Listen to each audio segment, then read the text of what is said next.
All right, we back, man. Welcome back to Man Down Sports, man. We got everybody here now. We got Britne, we got Bree, we got Kaja, we got Bruce, we got myself and Jay. Hey, just like I always do, man. I gotta tell y'all where you can find them when you don't see them on Man Down Sports. So Kaja, if you want to see her, she'll be live later on tonight as well. Live streaming the Houston Denver Nuggets game. So just simply sports on YouTube. Catch her over there. You already know Bree. Bull, no Bull podcast. I was about to say Bull, ball. If you know Bull, you know ball. Of course, right. Catch her here on Fridays when she's not doing her Joel Embiid impression, and then yo,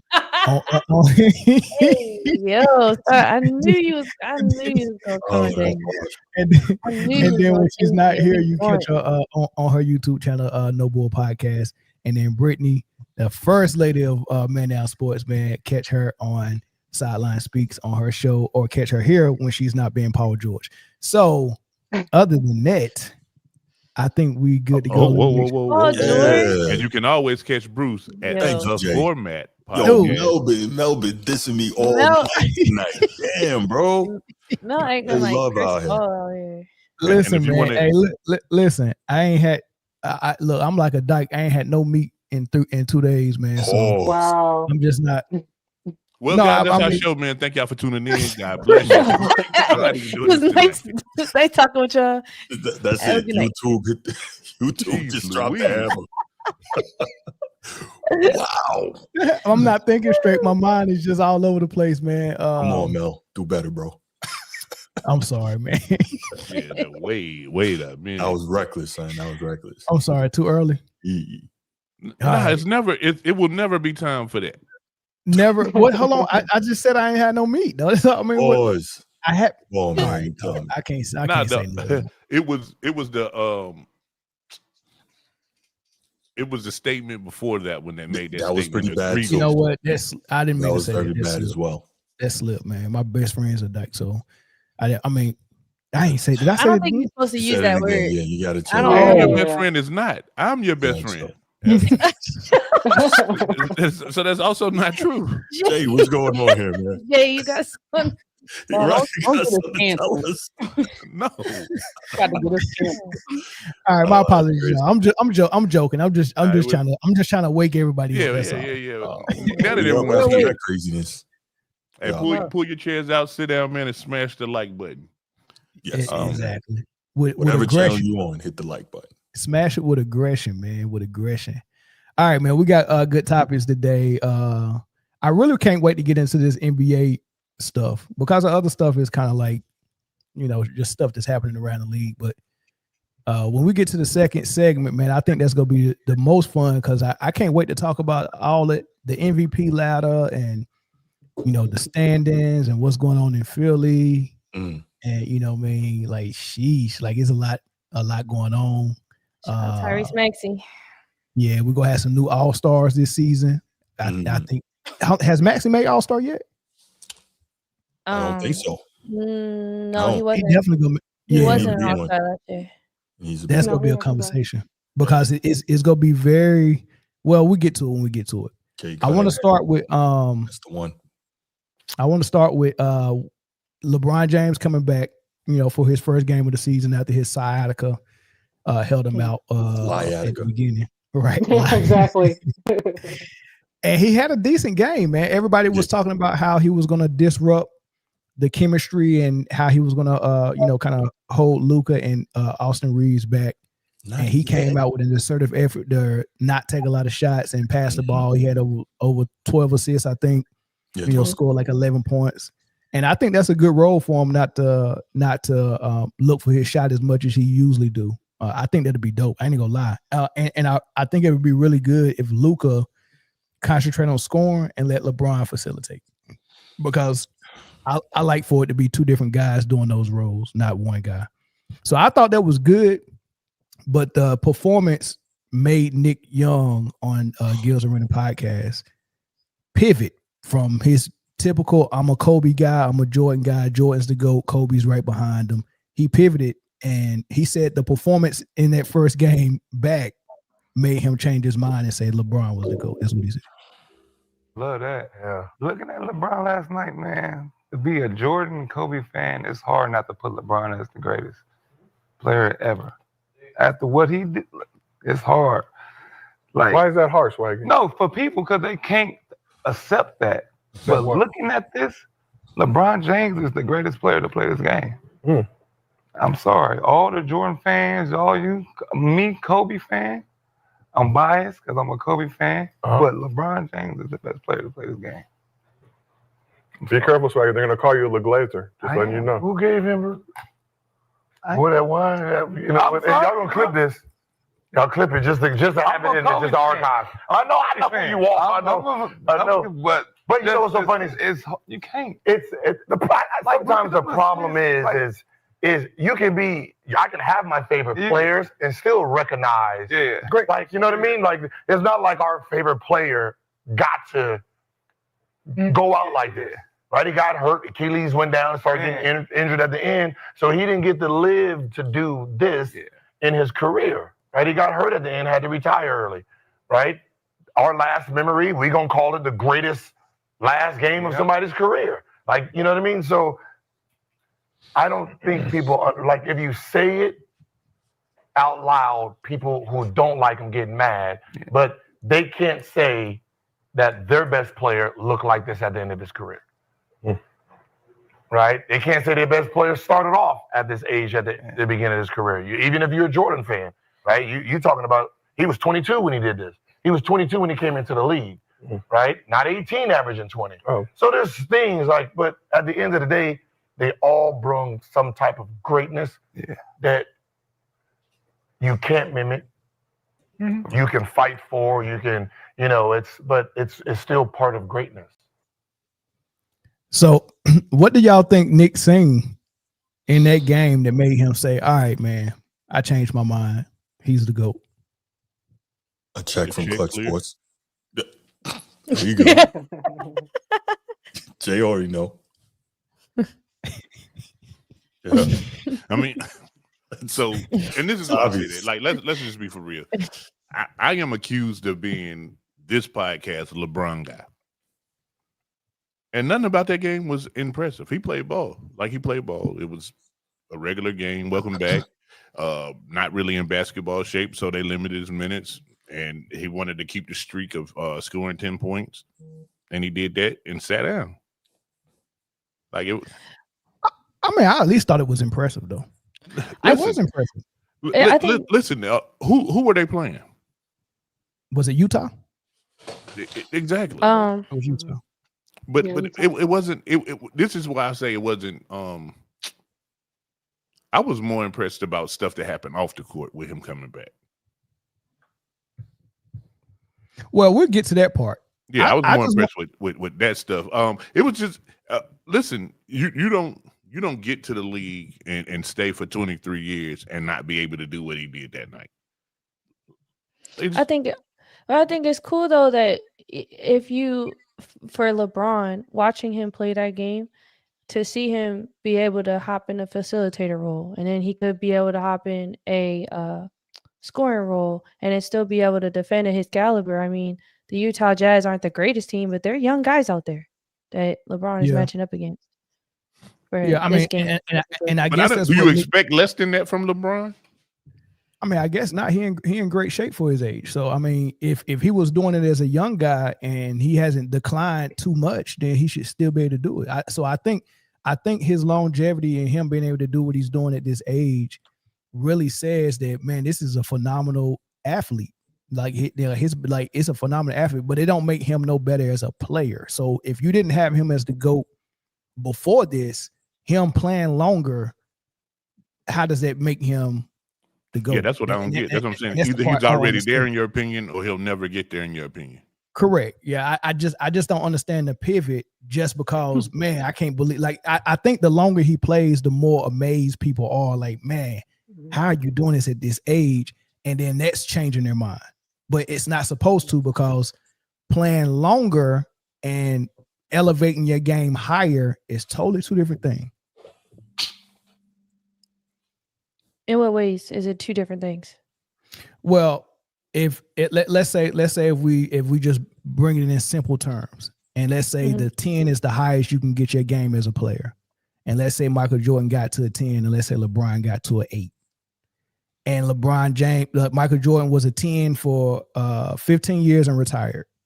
LeBron James was at 8 for 23 years. And you was like, oh my God, he's at 8 for this long. How does that make you better than the guy that was a 10? And it ain't like he retired because he was trash. He retired winning the championship and the MVP in the same season and playing 82 games. So he was 35 and still could have kept playing.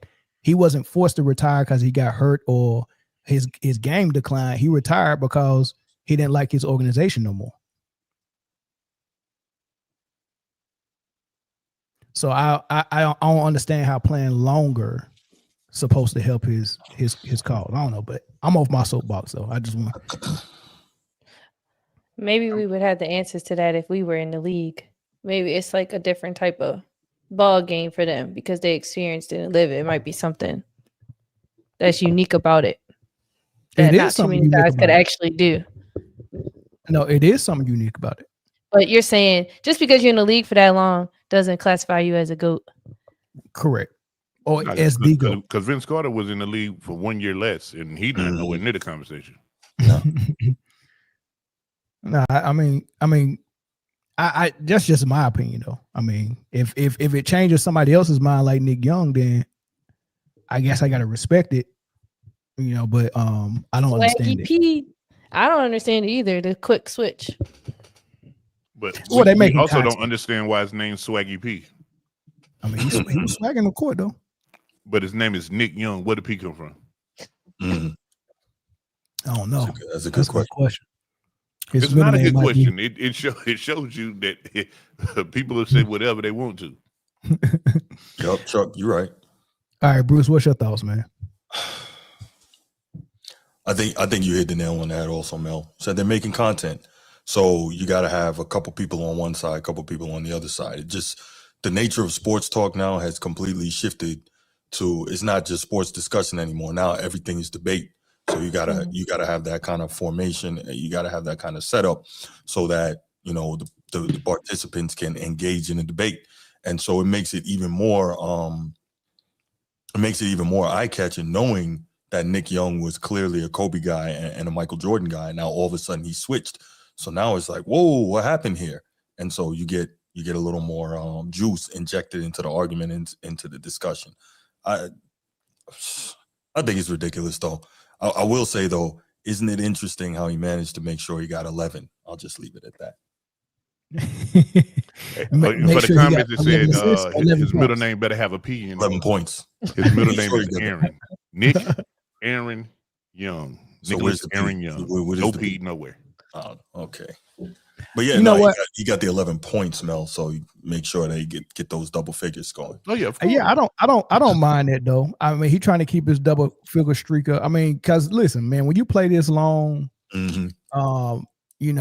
everybody knows that you're going to damage your all-time stats. If you're not able to keep recording those stats.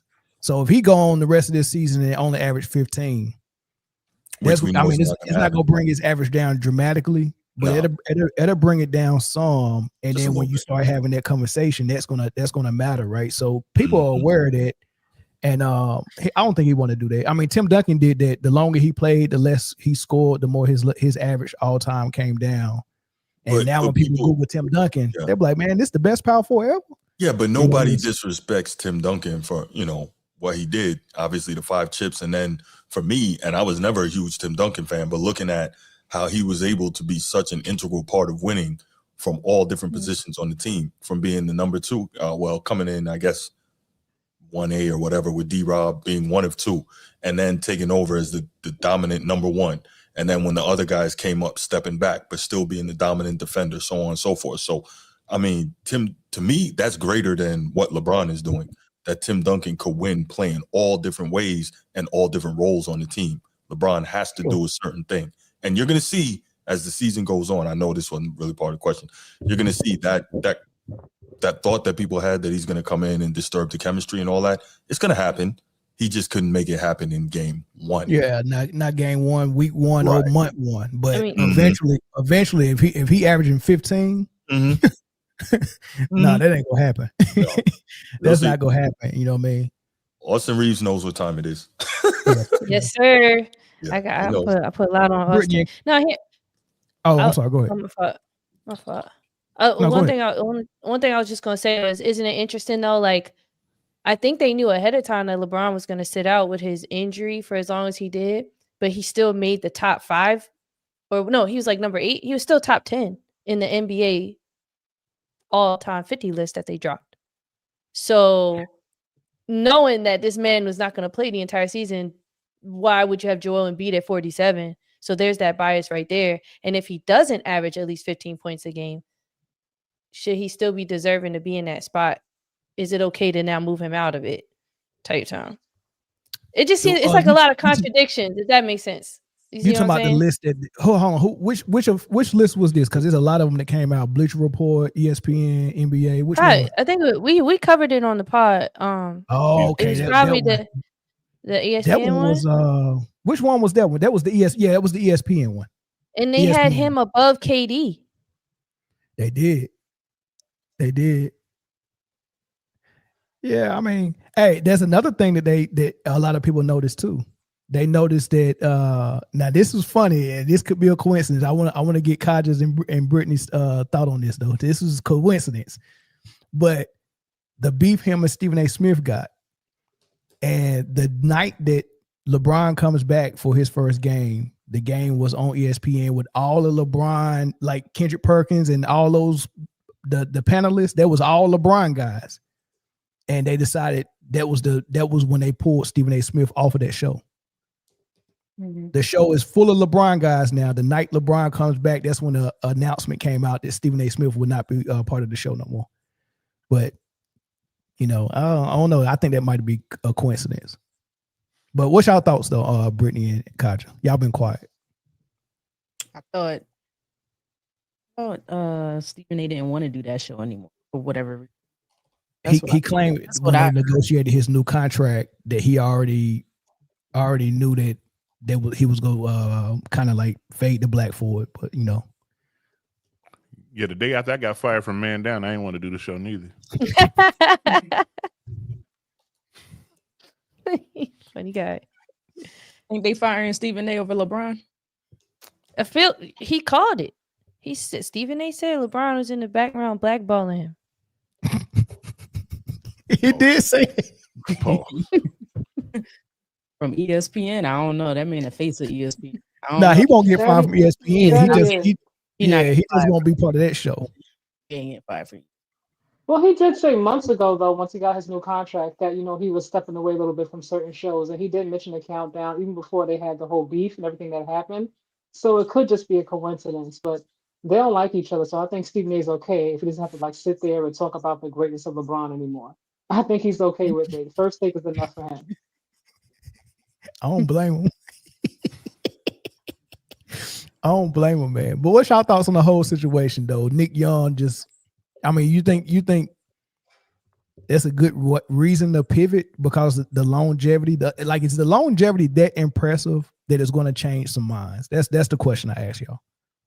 It definitely is. Longevity is always going to be impressive, especially I think when you think about LeBron, you think about his accomplishments and everything, and then you think about what he means to basketball, and you see how he gets older and older. And even though they played against Utah, and Utah obviously is a young team, not really a good team, but to Bree's point, they are athletic, they're fast and everything. So for him to be able to come in and keep up with them at his age, if he keeps playing at a decent level at this age, it's going to be impressive. Like, man, who does this? How long can he keep doing this? It's like, oh my God, he's superhuman. He's unreal. So some people are going to change their minds. And when it comes to Nick Young, I think he just says whatever sometimes for the content, to get some likes and, some clicks and some views. So I can't take him too seriously. But outside of him, people are going to change their minds the longer he keeps playing. They're going to find it impressive. I think he knows that. That's why I think that's part of his plan. Like, man, if I keep playing and I stay in shape and I still look good, eventually that's going to be impressive and you're going to have your choice. Or you're going to be impressed by how good Jordan got and how much he won, or you're going to be impressed by how good I got and how long I played. So you got a choice. I think the longer he plays, the in some areas is making his argument better if you want to argue the point for LeBron. I guess that's the idea. But I'm not moved by it. Britne, you moved by it? No. I give him credit for being a fantastic athlete. But am I putting you over MJ and Kobe? It's because you got longevity. That does, to me, is more impressive to win as much as they did in a shorter span. Mm-hmm. That's how I looked at it. So if you just flip it, reverse it, then how do you see it? Flip it with Jordan, said, right? With only playing 15 years, accomplish everything to accomplish in that short amount of time versus 20. Was this 23, 22? 23. 23 years, and you still only have 4 rings. If I played 23 years, then man, I'd probably be top 10 in scoring. Right. That's me coming off the bench or not playing at all. So I guess he's expecting people to just forget about that part. Like, what I'm saying? Like if you watching this one thing for so long, eventually we go forget that, dude, you only got 4 rings, they got 6, they played less. And then it becomes, okay, he got all of these stats. Like he's going to be number 1 in scoring. He's going to be probably number 3 or 2 in assists. He's going to be probably close to the top 10 in rebounds. Right. And then he just passed Reggie Miller for made 3-pointers. Like when you put all that together, if you lose sight of what really matters is the rings, when you put all that together, it's like, man, hey, bro, who else can do it? And there's not a lot of people that can do it. There's not a lot of people that's going to be blessed with LeBron's body and blessed with his luck of not getting any major injuries who want to play 23 years. And let me ask you a question. Is MJ's rank up there in scoring? Where is he ranked at? Oh, shoot, he probably top 5 still, top 5 now. Top 5. Where's Kobe? Well, Kobe played 3. So let's just. So it's LeBron, Kareem, Malone, Kobe, Jordan. Right, I think that's what it is. That's the top 5. How many years did Kareem play? 20. He played a lot too. Yeah, 20 years. Yeah. And which that nobody talks about. I think he was averaging like 14. Impressive as well. Yeah. And he was real physical. Mm-hmm. Yeah, everybody up there in the top 5 played 20 years. And if I can recall, he also played, was it 4 years of college? Yeah. So he got a later start to his career. Yeah. And no 3-pointers too. But nobody talks about how that's a big one right there. No 3-pointers. The thing, it's just, it's LeBron fans just trying to add anything they can to their argument because they know they have a weak argument. Yes.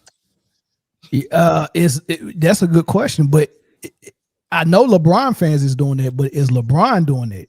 Yes. That's the real question. Is this his goal, Jay? I'll let you answer that because you talk to LeBron every day, don't you? No. I don't talk. I talk to Coach K a lot. I don't talk to LeBron at all. Their relationship soured. Now I think he just liked to play ball. Like I just think that's what he was done his whole life. Like I think he don't really have a purpose in his mind if he ain't hooping. Like I don't think it's to play with his sons. I don't think it's to play. I just think he want to put on their shoes and do that little bow leg walk out there, throw that powder in the air. Like I think that's just what he want to do. I don't think that's it. Nah, it's not that he just wants. Because it ain't money. It ain't nothing. But it's love of sport, man. That's not. And what I ain't gonna say love of the Jay. game because I don't think it's the game. I just think he like doing what he do. It's love of the attention, Jay. He gotta have it. He's obsessed with it. It's his drug. Definitely. He can't stand not being. He can get an OnlyFans now. Whoa. What? Not the OnlyFans. I guarantee if that nigga got an OnlyFans and he got on there and just spin the ball on his fingers, there's like 5,000 LeBron fans that would subscribe. You think he can put his podcast on OnlyFans? Man, what? You know what? Yeah. You think people pay for it? I think. Come on, man. Don't act like you don't. Of course. We know one. Have for you sure read the who would, comments? Have you read your own comments that show up? Exactly. I think we know one for sure, Mel. Don't act like you don't know. Who's the one? So you know who it is? It's you, Mel. It's you. I would subscribe to his OnlyFans to watch his podcast. It's the caller from Texas. He knows who it is. I think his fans are so obsessed with him. If he said, "I'm making the OnlyFans for my feet," they would subscribe. They would subscribe. They sure would. But it's not. But it's not just him and his fans. Like so people got to understand, man. We living in a time now where fandom is just different.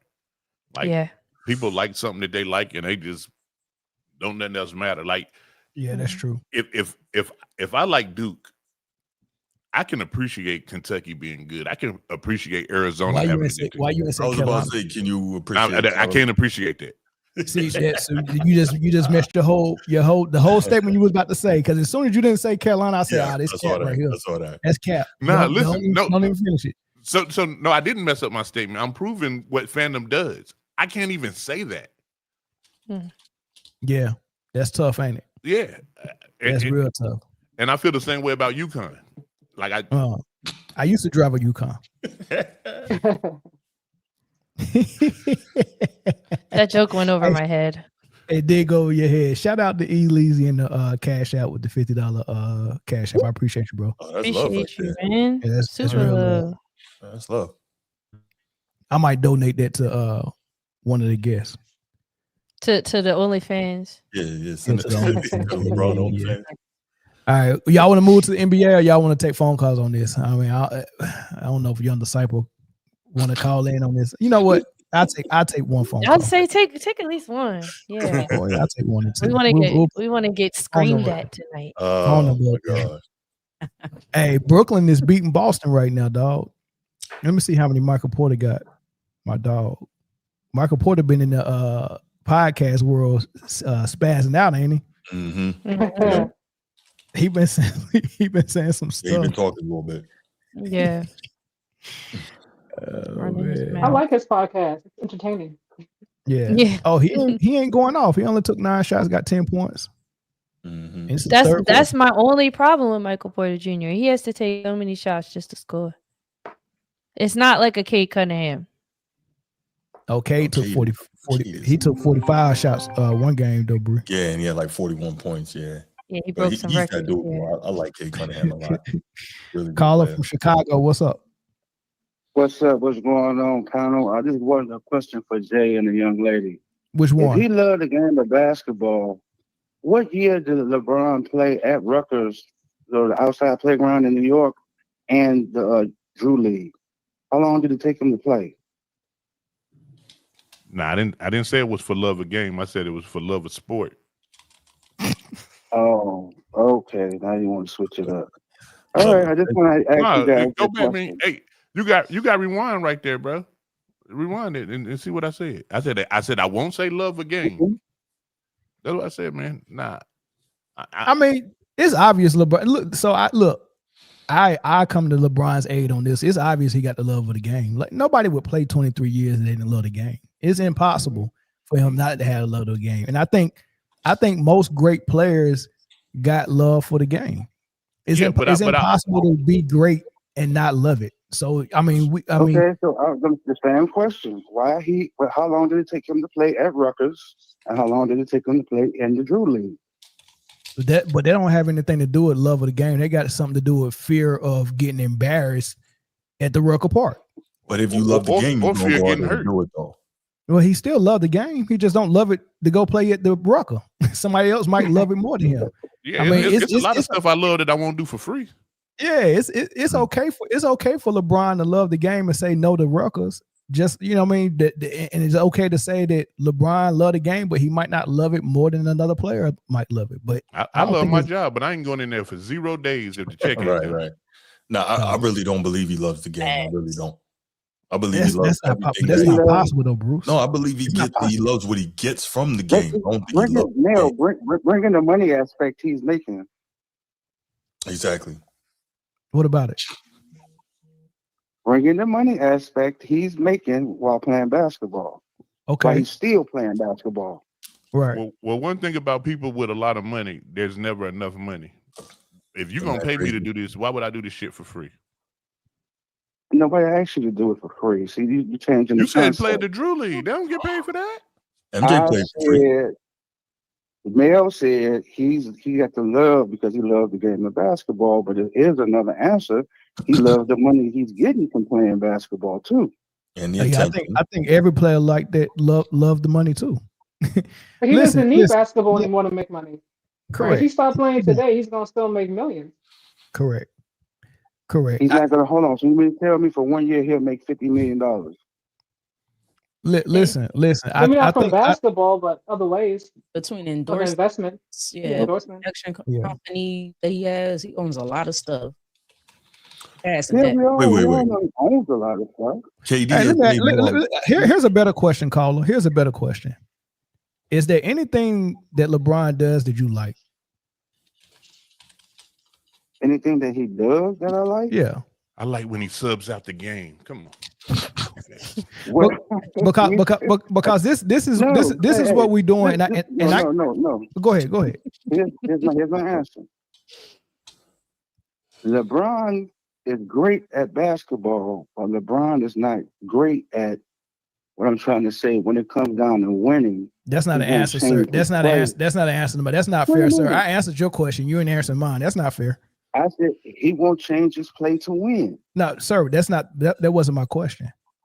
Ask the question one more time, please, because I don't think you heard it. Is there anything that LeBron does that you like? Because this is what I'm not, right? When I'm being okay, so when I'm being honest about sports, I'm really genuinely being honest without trying to be biased. Some of my bias might slip in there, but I'm really genuinely trying to be honest. And I think what happens is a lot of people dislike some of the things that LeBron do so much that we can't give him credit for nothing. And we can't even admit that this man loves basketball. We got to chill on that, dog. The dude love basketball. You're not going to lose the GOAT debate because you admit that. I would never say I would lose the GOAT debate. I just asked the question. Yeah, but that's how we act. We say all this stuff about LeBron because we think any inch we give away to LeBron is going to lose way for our other favorite player, whoever it might be. No, that's not true because LeBron, when he first came into the league, LeBron was standing on business. Okay. And now business is standing on him. Certain ways, and hold on. And after he found out certain ways, and the ways that he was not going to win, I don't know what changed his game or changed his mind to leave and not stay. That's a whole different story. But when the young man came in, the young man stood on business. Okay. Hey man, touch on the dog where LeBron hurt you. Say it again. Nah, he messing with you, man. He's trolling. Yeah, he trolling. Jay trolling. He trolling. Hold on, wait a minute. It's the same way that Mahomes looked shook last week. Hey, he did, man. But you know what? He went home and looked at his 3 beautiful babies. I ain't talking about them kids. I'm talking about them rings. Oh, because you're a Kansas City fan. No, Jay, you that can't almost do went that, over Jay. our head too. Nah, he went home and looked at his 3 beautiful babies. Jay, I ain't talking about kids. I'm talking about Super Bowl rings and everything's okay in the world. Jay, you cannot duck smoke by saying that, man. You can't bring people, kids, and family into it. Hold on. No, he's talking about the rings. The rings. I didn't bring his kids in. I said 3 beautiful babies. Those Super Bowl rings. Oh, and everything was okay with the world. Okay, got it. Yeah, I feel you. But hey, Colin, man, we appreciate you, man. We're gonna move on. Right, baby. Keep all right. Do y'all think y'all think the basketball world is too hard on LeBron? I think Bruce is. I don't know about the rest of the basketball world. So I respect that. Pretty hard on. She's hard on it too. My thing is though. So believe it or not, how long, Jeff? Okay. No, I was saying believe it or not, I didn't have a problem with LeBron when he first came in the league, but the more and more BS that started coming with him, and all the nonsense he was on, that really, turned me off. And then also watching him being so gifted, but not developing the skill part of his game, a la a Kobe, a la a Mike, a la a Dream. He has all the tools if he had really put the work into his game. So I'm like, that part of it bothers me as well. So then you got the confluence of him making the moves that he made, which I believe cheated the game. You got that in conjunction with him not developing his skill set better as a player, and then all the hyperbole and all the extra stuff. I'm like, nah, that is what ruined LeBron for me. But if you just want to keep it between the lines, incredible physical specimen. I think there's too much missing from his game, though. That's me. I mean, he do got some stuff missing. Mm-hmm. Do got some stuff missing, man. But I mean, I seen people with missing their back teeth still got a pretty smile. Just asking. Oh. Go ahead, Britt. Then we're gonna let the caller go. Go ahead, Britt. I think for me, it's I think every player has their haters. You want to have your hardcore haters. MJ had them, Kobe had. Everybody has their haters. But for me, it's just the crowning of oneself, right? Before you even accomplish really anything. The crowning, and then things that you say, that you put out there, that creates these super high expectations that you have yet to surpass. Yeah, you got the 4 rings. Yeah, you have whatever. But a lot of things that you come out and say, you act like you've been the greatest since you was 18, 17, 16 years old, and we have yet to see certain. So I think that's what it is for me. Like, okay, you still have yet to surpass MJ in my mind. You still have yet to surpass Kobe in my mind. I'm not talking about on the all-time scoring list. That is what it is. That we just talked about that at over 20-something.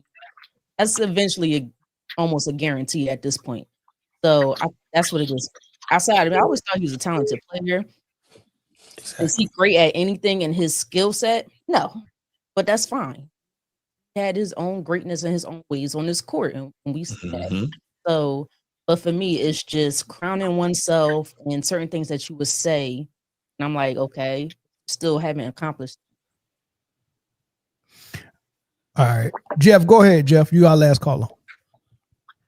Yeah, you need to be ashamed of yourself. Come on, dog. No, seriously, we gotta have. We supposed to be people with standards. We were in the military. We got standards. Correct. And that's bottom line. He ain't never met the standard. He ain't never for what like Britne just said and like Bruce said, for all this promise and all this stuff is all talk. This joker went in talking about he's gonna bring more than 7 titles to Miami. How many did he bring? 2. Okay. Had 4 opportunities, did it twice. But like I said before, hey, but Funky Town. Child. I can't stand only children. What about inflation? Two championships in Miami. Hold on. I'm an only child. I take offense. I'm an only child too. Absolutely. What's going on? Why we catching strays? We're pretty chill. Like we do our own thing. Like all 3 of y'all only child. 3 of us. Let me put y'all on the bottom, man. I'm sorry, y'all gotta go on the bottom, man. Y'all selfish ass.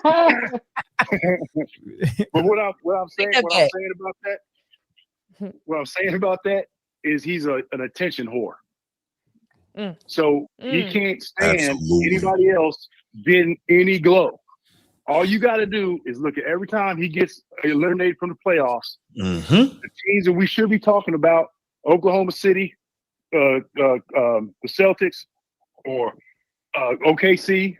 I'm sorry, Denver. What happened? Every single time they're still playing. Then something gonna come up. This last time. Yeah, but see, Jeff, we know. Is he gonna opt out? Yeah, but Jeff, is he gonna opt in? Jeff, we know all of that, right? So here's why is it? Hold on, but why is that acceptable? It's not acceptable. Listen to what I'm saying. Hold on, listen to what I'm saying. It's not acceptable, right? But just put yourself in my shoes, right? I do a live on LeBron, and I say all the same things you just said. Then we do a live on LeBron, and we're talking about a good performance that he had in his first game back, and against Utah. Right, but listen to what I'm saying. am I not allowed to point? It took him 30 minutes to score 11 points. I get it. But am I not? And are we not allowed to point out when he does anything good or anything decent? I'm asking what's so good? What was so good? What you mean? He facilitated the game. What do we? I know you're moving the line on good now. He told us what was good. He hadn't played in 7 months. He told us that. Remember? Is good. Huh? We're acting like 11 points in 30 minutes when you got the ball in your hand is good. Well, he did have a double-double though. Yeah, based on what he needed to do. Yeah, I'm okay with what I say. Okay, you facilitated. You didn't against Utah. Oh, okay. And only one turnover. NBA team. You play the schedule you're given. And he okay, all right. I got again. Jeff. Some people just never going to allow for LeBron to ever get any credit for whatever reason, and I'm not that way. I'm in the middle, and if I'm impressed by something, I say I'm impressed. Mm-hmm. If something rubs me the wrong way, I say that. You know, I'm simple Gumby. I'm flexible. I can go either way. I'm ambidextrous. You get what I'm saying? So I'm not. We're giving him the Bronny. We're giving him the Bronny treatment. We're not giving him nothing. All I said. They got an exclusive. That was hold on, Jeff. All I said. I'm put a gold star. Hold on, Jeff. Hold on. Calm down. All I said was coming into the game and not disrupting the team flow the way everybody assumed he was going to do, and he came in and facilitated and got 12 assists. I was very. I don't know if I say impressed. I was impressed by it. And I can say that and still think that he's a piece of shit in other areas. I can still say that he's an attention whore. I can still say all that. Plus minus. I don't care. They won. But that's against Utah. Okay, that's they only played one team. They only played one team though. Nah. Okay, listen. Was it Utah State? Was it Utah College? University of Utah. University of Utah. Right. It might as well be Utah Utes. It might as well have been a Division II team. So what would have impressed you, Jeff? If he did against OKC, had he come in, if he did against the Pistons. Honestly, if he had done that against, absolutely. If he done it against the Houston or OKC or hell, if he had done that against the Warriors, I'd be like, okay, great. Okay, well, we'll cross that bridge when we get to it. If he plays the Warriors and looks like crap, already over here giving him his fair like he did something. No, we not. It took him 30 minutes. No, nobody's giving him. Nobody's giving him nothing, dog. But I feel like also we have to take into account the team that he has around him now is way different than what it's looked like in a while, especially with Luka. And as ball dominant as he is clearly Luka's team. Clearly, Luka is the first option. And then it's debatable whether LeBron's going to be number 2 or Austin's going to be number 2. You see what I'm saying? It's just like a different dynamic of a team now. Oh, so and you think the way he showed up, I just think it's sustainable that LeBron James is going to set it and be number 3? No, that was 2011. He did that because he decided not to show up. I'm saying the way he has to show up on this team, I kind of appreciate his flexibility and his ability to do that. To see what type of team he has and to still show up and serve something at home. That's the word I was looking for, Brie. Appreciate. Yeah, I appreciate that about LeBron. I can say. Man, I would appreciate if a dude who wants to sit up here and hang his hat on longevity hasn't missed the equivalent of 2.5 seasons from low management. Yeah, I'm with you on that too, like, okay, Jeff. Wow. But this wasn't the topic to bring that up. Like I'm not gonna bring up everything I don't like about LeBron every time we talk about LeBron. No, it ain't necessary. But, that's what I'm talking about. This is the whole thing. We talking like this dude. Like we got to go out of our way to give deference to whatever this dude does.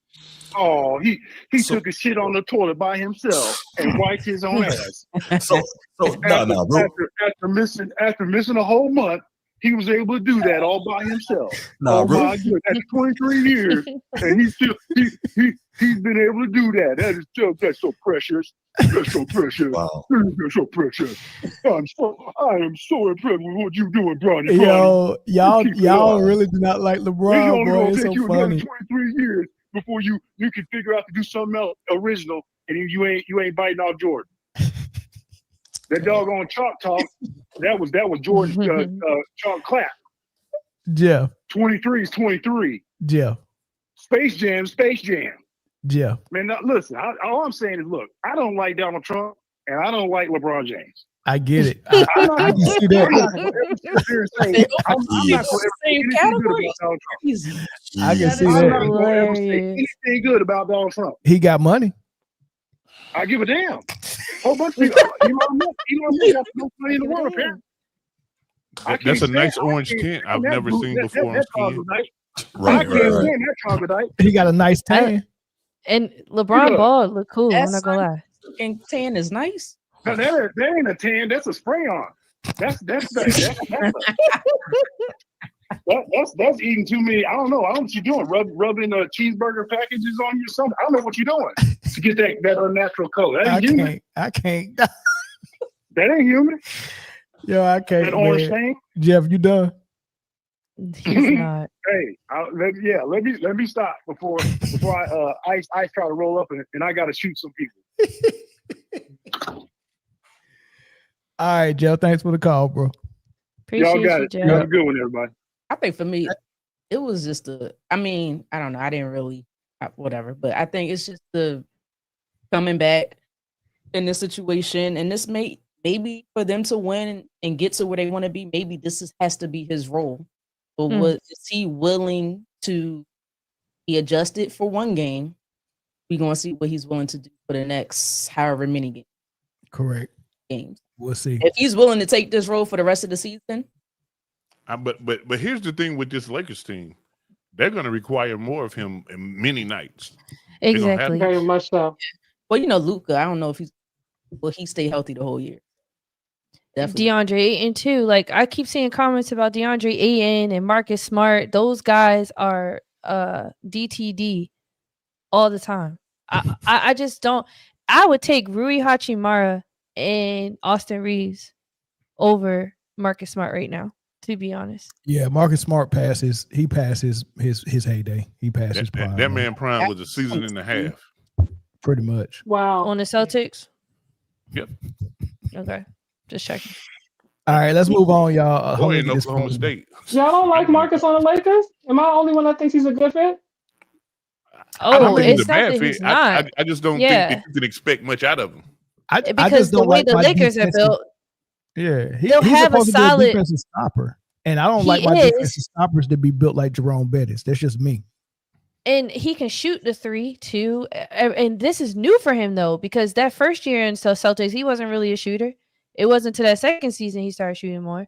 And the way the Lakers move and the way they sub, I don't think they do that type of role glory.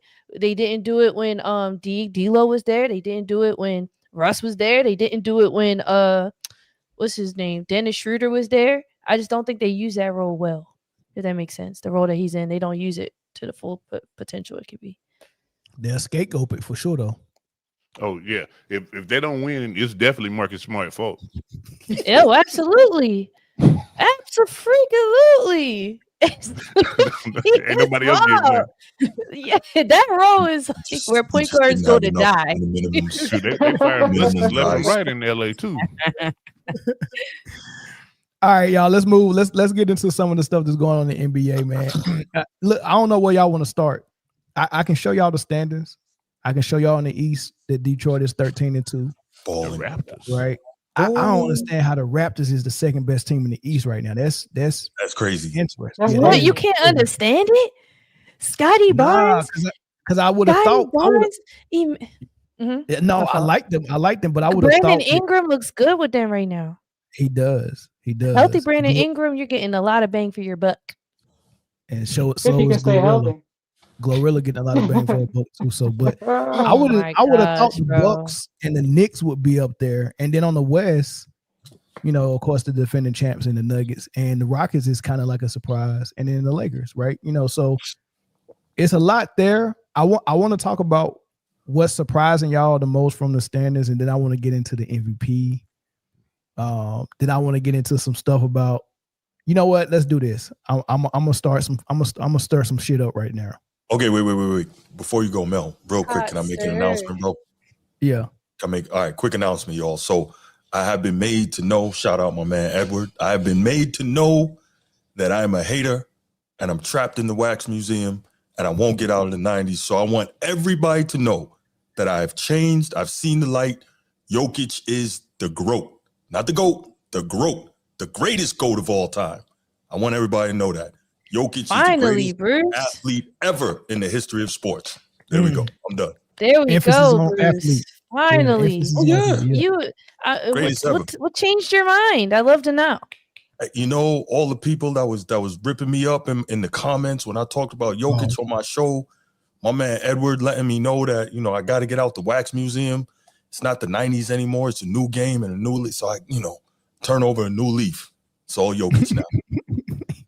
I'm good. Thank you. All right, now it's time to play you being sarcastic. No. So listen. I got a question for y'all. I want the bottom row to answer this for me because I think this is gonna be interesting. All right, answer me this riddle: if Donovan Mitchell and Jalen Brunson are the best guards in the East, then what the hell is Maxey and Cade Cunningham? Say that again. What are you talking about? If popular opinion, if everybody agreed that Jalen Brunson and Donovan Mitchell are the best guards in the East, then what is Cade Cunningham and Maxey? Better than both of those first two guys you named? Cade Cunningham is a bad man. He's a monster. Cade is good. Now, Jalen Brunson is kind of hard for me because he's he brings such a unique perspective to the game from a point guard because he has that ability to get into the paint and even like he'll even do like a little mini post up game on a guard. Mm-hmm. And and he's just, as soon as he's in the paint, I just know it's going in.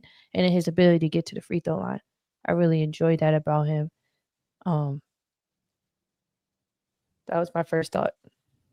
So if you had a vote right now for All-Star and it was going to be between Maxey and Brunson, who getting that vote? Maxey. I'm biased though. I'm a Tyrese Maxey fan. Well, just go based on what they're doing this year so far. He already got a 50-point game and we like less than 20 games in. Yeah. I'll say this. I've been on record saying I don't like Tyrese Maxey. Yeah, you're tripping. But what don't you like about him, Jay? Yeah, what don't you like about him? I don't like it. I don't like his face. I don't like his hair. I don't know. It ain't his game. It's something about him I don't like.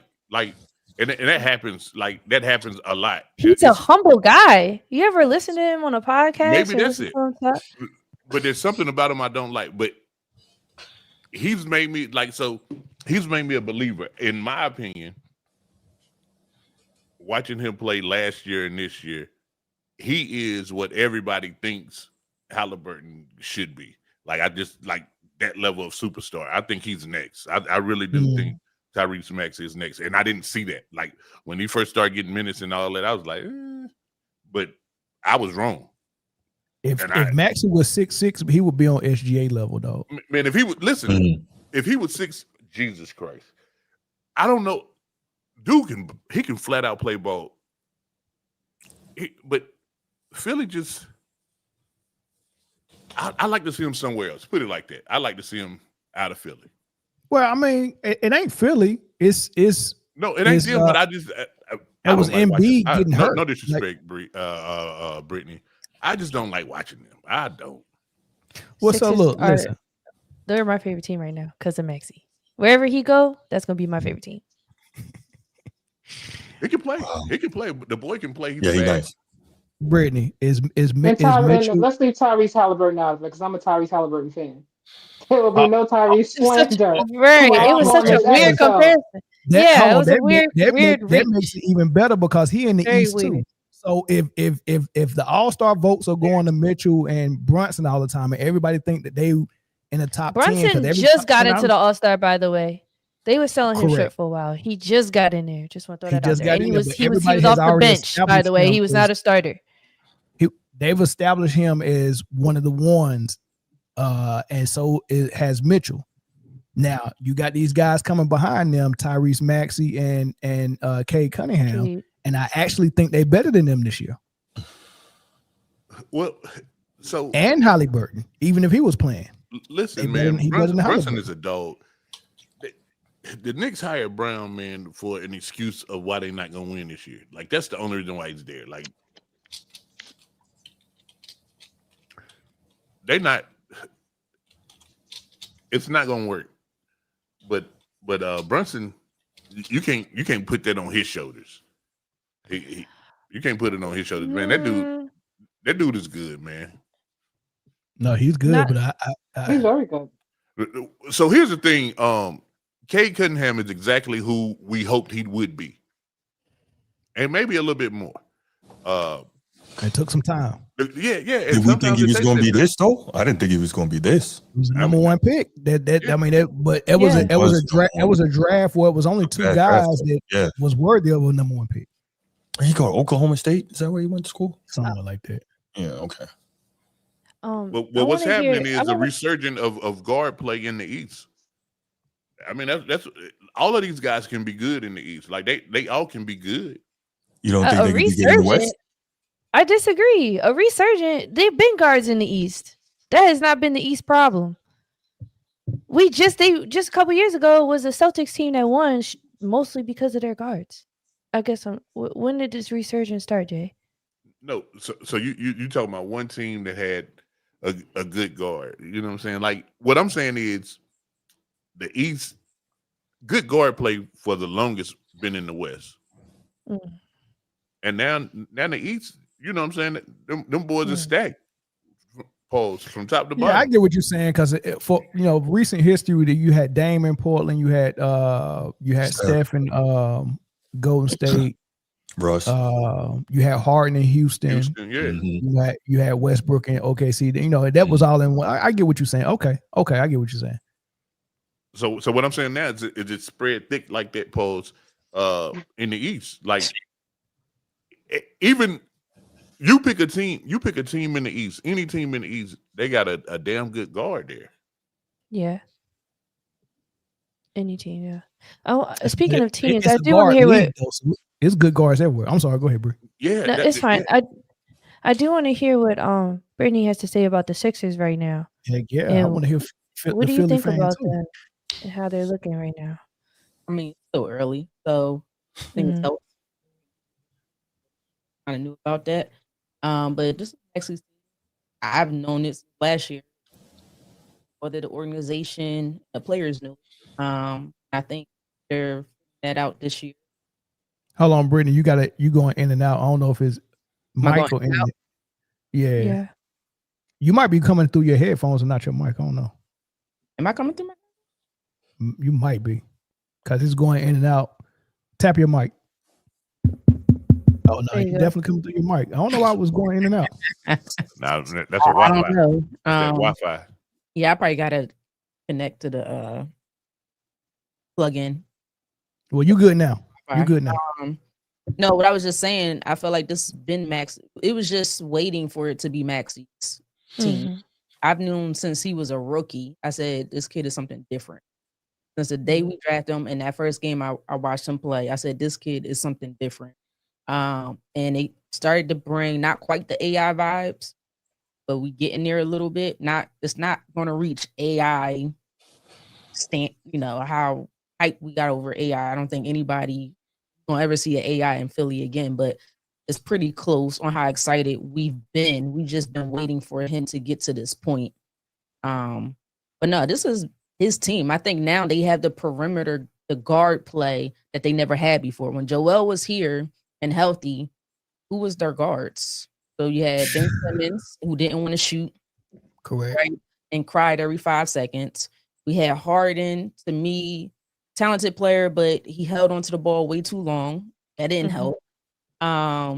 There's been times where we didn't have either one of those guys, and it was just all put on Joel. I don't with no real perimeter quality play, in my opinion. So now it's unfortunately Joel is hurt right now, but it's a lot of young pieces on this team with Tyrese Maxey, DJ Edgecombe, and a match. They go well together. Then you got Jared McCain is just coming back. He's starting to looking good. Quentin Grimes, he irritates me at times, but he's a good player. And you go to when Joel is able to play, his role is a little bit different.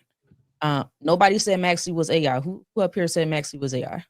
James be coming with that nonsense. Like not one person said Maxey was AI. I said fans are getting excited with James Maxey. is very opinionated.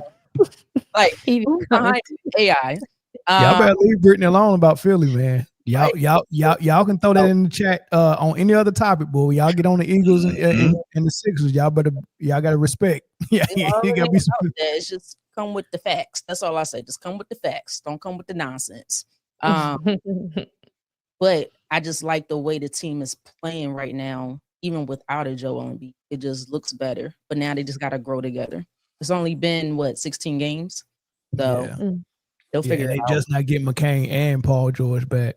And Paul George, I don't need Paul George to be the superstar Paul George he was with Indy. Like, I don't want that role for him at all. Right. He played quality defense the other day, and he was shooting the 3 ball very, very well. With this whole new 3-and-D guy, let that be his role. He should be like the third, fourth option to me on this team. This must be for the bottom row. This ain't for Jay or Bruce, is it? Yeah, I think that's for the bottom row. No, it's for Man Down, on Man Down Sports. Hey, is Maxey better than Trae Young? Yes. Is he better I'm gonna say yes. Is he better than De'Aaron Fox? Yes. Hell nah. He ain't better. I'm gonna say yes. You could get away with the Trae Young one, but Fox. De'Aaron Fox, I feel like we've been doing the Spurs did just get a win, I think. They just pulled out a win with De'Aaron at the helm, I think. Scored the most for them since Wemby's been out. He's been holding it down. But I will say that Maxey, De'Aaron is quick as well. Like, they're both very similar players. They both appreciate the pull-up game. I've loved how you see Maxey shooting more threes. And although his field goal percentage could drastically improve, I think Maxey has a better handle on the ball, and he goes downhill well, even in the backcourt, as opposed to De'Aaron. You got to catch him in transition. That's where he thrives. And with the Spurs team, you can see it sometimes, but I think Maxey is outdoing both of them right now. And this is before the 50-point game. Now, he definitely outdoing them as far as, performance is, scoring and stuff like that. Different situations they in, but having Wemby be your number one, that's different. You're not gonna put up number one numbers, but Maxey putting up number one numbers. You know what I mean? So yeah, that's gonna look different. But I mean, what else is going on? MVP ladder. Who y'all got? Give me y'all top 3. Top 3, I got the Joker, of course. Luka, if he could stay healthy. Wemby's in the conversation for me. I'm sorry. His health, I don't know what's going on with his health. I'll see if he can stay healthy. And you gotta have SGA. I gave you 4. I mean, you asked for 3, but I gave you 4. Is that the order? Is that the order? No, not my order. Oh, okay. What's your order? Ooh, order. If I had to pick right now, I'm gonna go Joker. If I had to pick today, I'm gonna go Joker. And then I'm gonna have SGA as a runner-up. And then Luka, and then Wemby. Okay. Bruce, is that how you got it? No. SGA 1, Joker 2, just because of everything with the Joker. They're gonna, so I would say, if this is me prognosticating, I got Joker at 2, and I got Cade Cunningham at 3. He's just not getting enough love. He is killing his team, as you showed, is at the top of the East. They're on a nasty win streak. I mean, Yeah. They got to get this dude more love. I don't understand why he's not getting it. So yeah, SGA, Joker, Cade Cunningham. They even won without him too. Yeah, they won a couple without him. But that's yours, Mel? Yeah, that's mine. That's mine. Funny. Okay, that's funny. Yep. Yeah, I think Cade. Listen. So defense has to be part of the equation for me. And as good as Jokic is on all, like I have no respect for Jokic's defense, but his offense is so good. No, seriously, like you don't know basketball, so bad, you're right. Bruce, don't stop it, Bruce. You better stop it. I don't mean to yell. I'm sorry, y'all. My mic is loud. I'm sorry. Bruce said the reason he hated Joker was because his defense is terrible, and we can't call that man great because he can't play any defense. And he talked about his rim defense and everything, and then he made fun of every time he scored. Hold on, stay with me, chat. Every time he scored, he hit the little. You even did that on camera. You did that. Yeah. I'm sorry. So listen, I had no respect for his defense, but I had so much respect for his scoring ability and his passing ability that he's number 2 on the ladder. Like I respect defense so much, and it's very hard for you to get in my MVP ladder without I don't even have Luka in my MVP ladder. But Jokic is so good that he's number 2 without defense. But everyone knows he can't defend and don't defend and won't defend. But Bruce sent me a clip of some podcaster making the most excuses for why Jokic don't defend. And I'm like, this is every Jokic fan. This is like, when y'all hear this is crazy. Some criticism the other day, they're showing defense by Jokic. And, it's not good. And usually it's not good in the first, 3 quarters. And that's his thing. And part of it is he's trying to save himself from fouls, which isn't terrible. And they're so good offensively that they if you're up by 9 or 8 and the guy's driving, okay, I'll maybe reach quickly or whatever, but I don't have to go all out contest. But it can protect you from getting hurt. And I can guarantee you, if we have the data right now, the more effort you give on defense is a strong correlation to you getting injured at some point. Now, something tells me that you subscribed to this method when you played. Yeah, man. No defense for combo, man. But yeah, no, that's fair. I think when anybody plays in the red, right, when you're overexerting yourself a little bit outside of the natural flow of basketball, right? Yeah. You can feel when you're playing in the red, and you're usually not playing good when you're playing in the red. When you're playing at your best, everything's easy. Yeah. Gosh. So, yeah. So, and so I believe that could be true. Like if you're one of those, if you're playing Pat Beverly type defense, I mean, there is a chance that you're going to get hurt. There is a greater chance, I believe. That is true. And also on top of that, defense, number 1. Number 2, when I watch Jokic play in the Olympics, I watched it up close. I mean, he's a lot better defensively than I thought from when I was watching. Like he the way he moves his feet, like his IQ, he kind of switched out on Patty Mills and held him up a little bit. Like I kind of was impressed by Jokic's defense. Yeah, very opportune moments too, like in a clutch situation. So again, to me, what that says is he saves it. So when he absolutely needs it for both foul trouble protection and then injury protection as well. I'm telling you, there's something to that. And plus, throughout the game, his rebounding is really good and he's really solid that way, which is part of defense is getting the ball back. So I don't think he deserves that. Now, if we look at the numbers here, I'm just kind of curious where my let's see, for this year defensive rating, the Nuggets are second in the league at 109. Now, by the way, the Oklahoma City Thunder are first at 102.8, and that's the lowest defensive rating we've seen in 5 years. So basically, the Jokic fans are saying, okay, we have no argument against how bad he is defensively. However, forget defense. He shouldn't have to play it because he does so much on offense. Plus, the more defense you play, the better your chances of getting hurt. What's y'all thoughts on those arguments? And should a MVP be given to a player who can just take defense off and say, hey, that's not important? Football.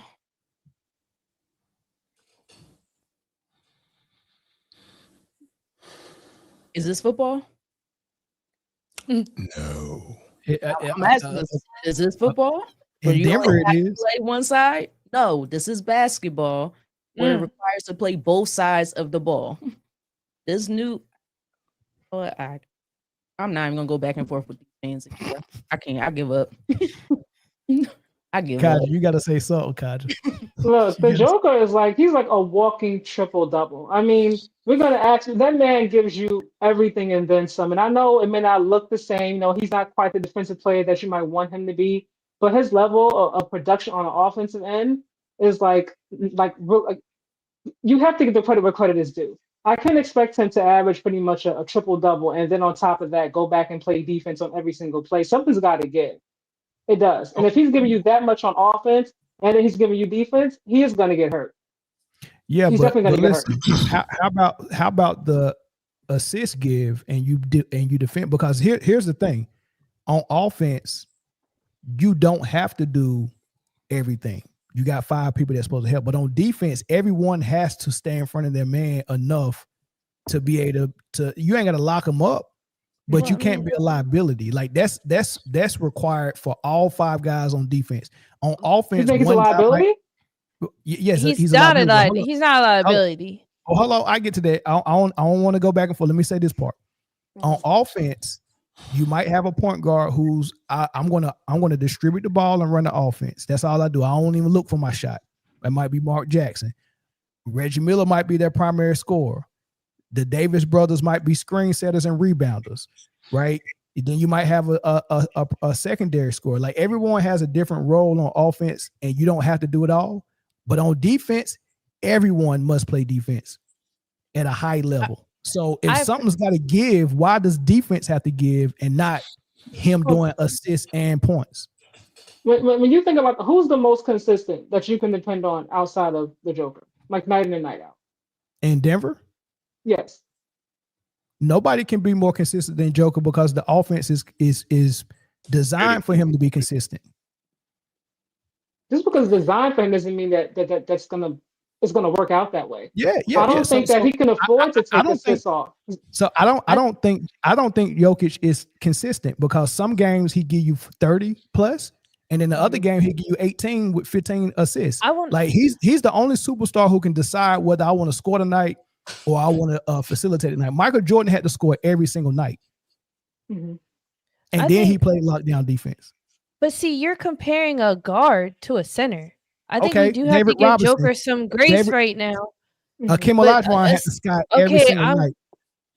I think you got to right now. You got to give Joker a little grace in that area. I think you're right. I think your point is completely right. If he was a guard, I think that would be a different conversation. That you're not playing defense, like to be considered one of the greats in a guard-heavy league. You have to play good defense. But for a center in this league, there's not too many centers. Derek Queen right now is showing guys what it's going to take to really stand out in your role as a center.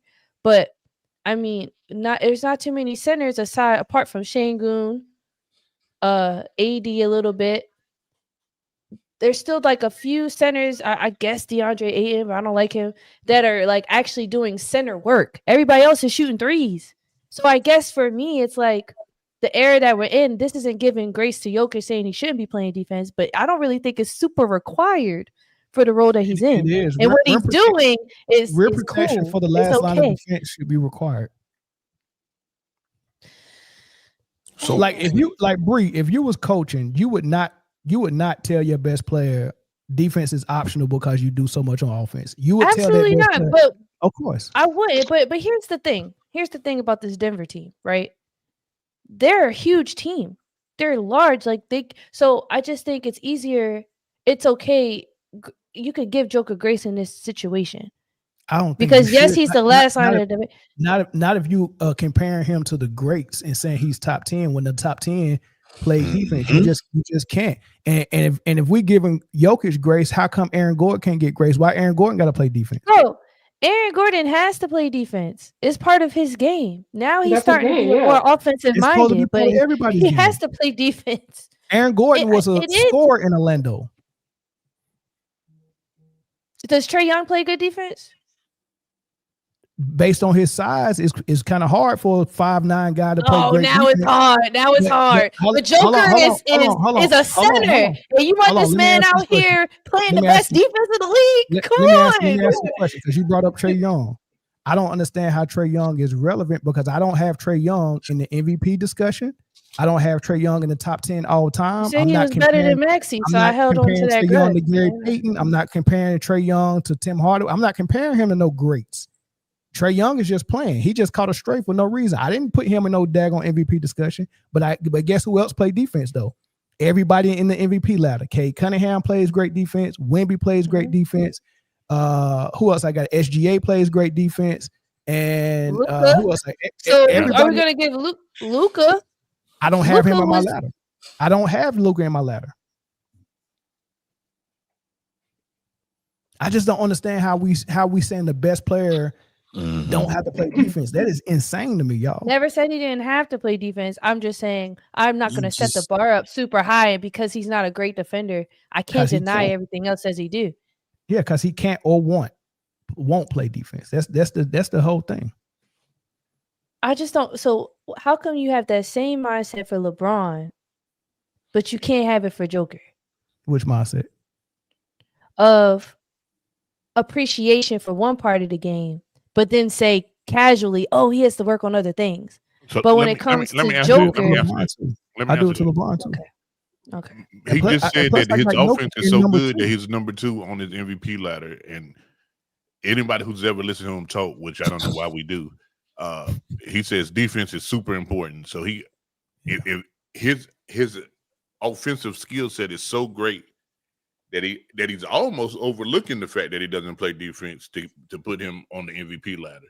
And what he's saying is if he played any defense, he may be number 1 on that ladder right now. Correct. So no one's going to take away what Jokic could do offensively. But what he's saying is he's so gifted offensively that the fact that he plays 0 defense. 0? 0. I mean 0. You gotta Briana. I know you watch a lot of basketball, and I know you've seen a lot of games where Jokic just literally stands there and watches guys go right past him to the rim and lay it up. Yeah, it's literally stand there and watch. Queen was cooking him. For me, and I'm not going like all-star, all-American, shout out to Baltimore. Shout out Derek Queen, Baltimore. Let's go. Shout out to Maryland. Let's go. Okay, sorry.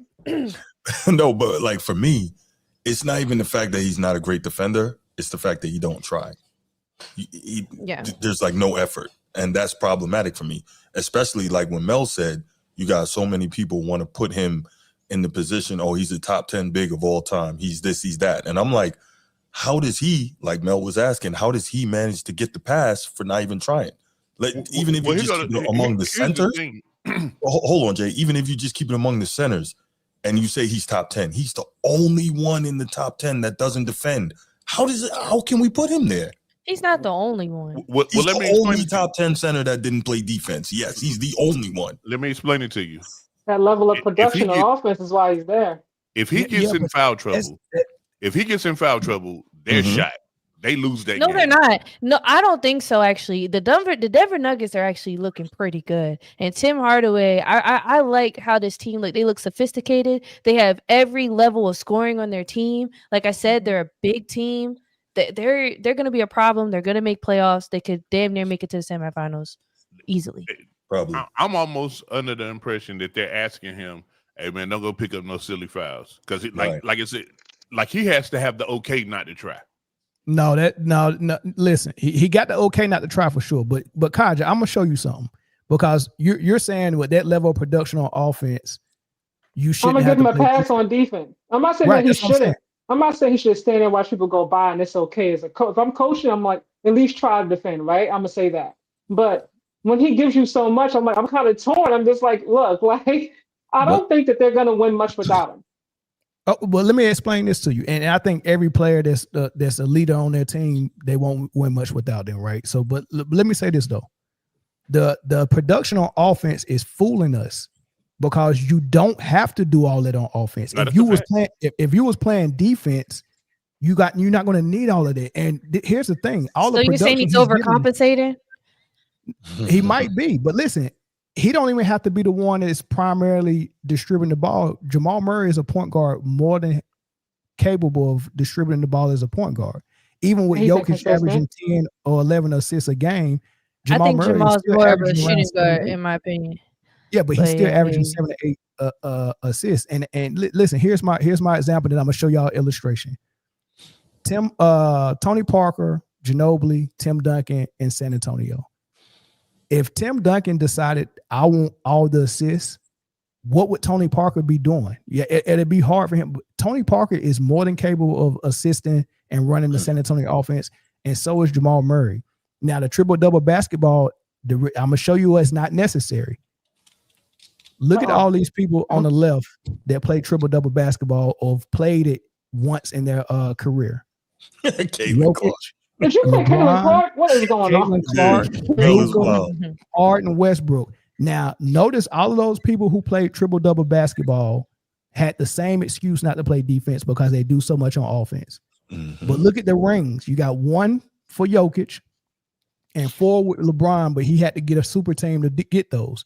And look on the right of the people who said, I'm going to lock down on defense and score, right? And I'm not saying Magic is one of those people, but he did make a decision that I'm only going to do one thing. I'm going to assist.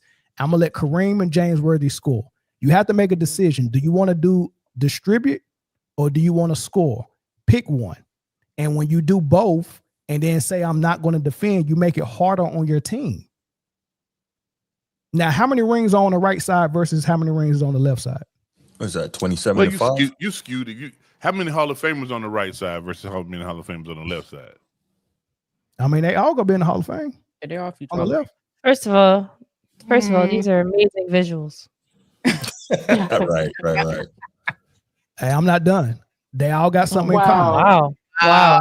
I didn't Like see it. Blocking, no defense. Wow. He showed up for work today.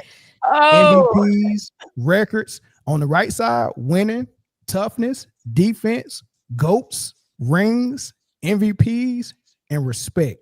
Well, I ain't never heard nobody throw defense on Magic Johnson name. I ain't never heard anybody put that on that man's name. But okay, cool. Well, Magic wasn't locked down, but he at least attempted to defend though. But nobody's saying you got to be Gary Payton or Michael Jordan. Would you put him on the team. graphic and right beside his face was the word defense? He could have put defense up there. It just happened to be there. Oh my God. Now you see what the problem that triple-double basketball is, Kaja? You could have found anybody other than I Magic. understand your perspective. You could have put anybody but It's Magic. not good, Kaja. It's not good. I understand your perspective. Oops, sorry. Bring over there. No, cook him, Kaja. Cook him. No, because he pulled up that visual and said, now do you see what I'm saying? What did that have to do with triple doubles? I'm lost. I was not expecting that one. That was pretty good. You know what though? I was told that if somebody gets a How lot much of match you steals, pick Caitlin in there? I was told if somebody get a lot of steals, they Range play defense. So Magic did lead the league in steals 3 times. So there you go. But at least I mean, that's why the other side, man. Here's what I was told. If you get steals, that means you play defense. So that's why SGA won. Should have had Caitlin and then Maya Moore on the other side or something. Like what this? Hey man, I just triple-double basketball. They all get praised for their triple doubles. I'm letting you know what triple doubles get you.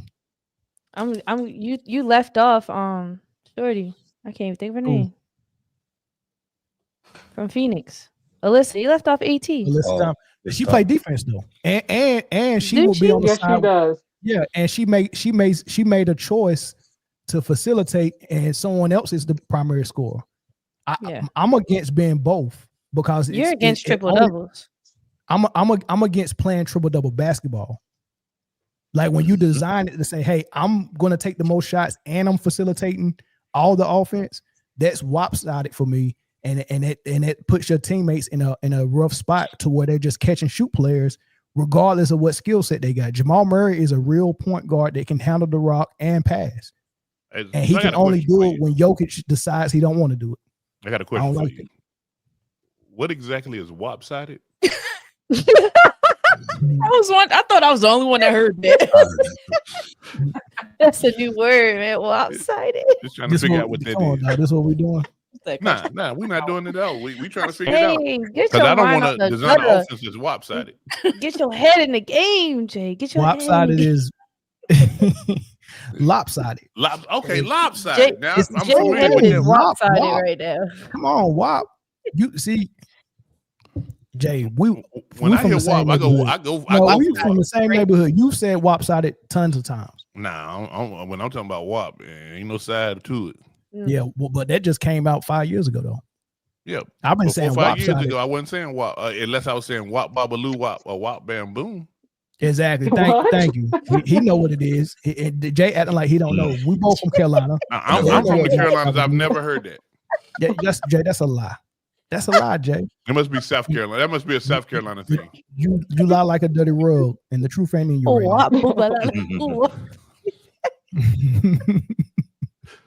right, go ahead, Kaja. What you saying? You said you see my perspective, but I do understand, but I'm sticking with my point. So let's say he's take up the assist, right? So he's averaging, I don't know, between 22 points and 27, maybe 1 or 2 assists and I don't know, 13 rebounds a game. You think those assists are not going to be needed? They're not going to be missed for them to have success and win games? Because Jamal Murray to me is inconsistent. No, I think he's inconsistent because he has to play in the Jokic system. Everybody who played with a triple-double stat pattern is looked at as inconsistent. Because listen to what the situation you put in Jamal Murray in.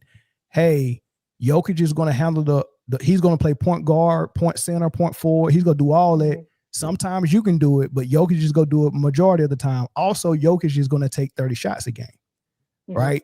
Now, he's going to play triple-double basketball. What I need you to do is when Jokic goes sit down, that's when you can get your points, right? Okay. But at the end of the game, in order for us to have a chance to win, you need to do that at about a 20 to 22 points a game.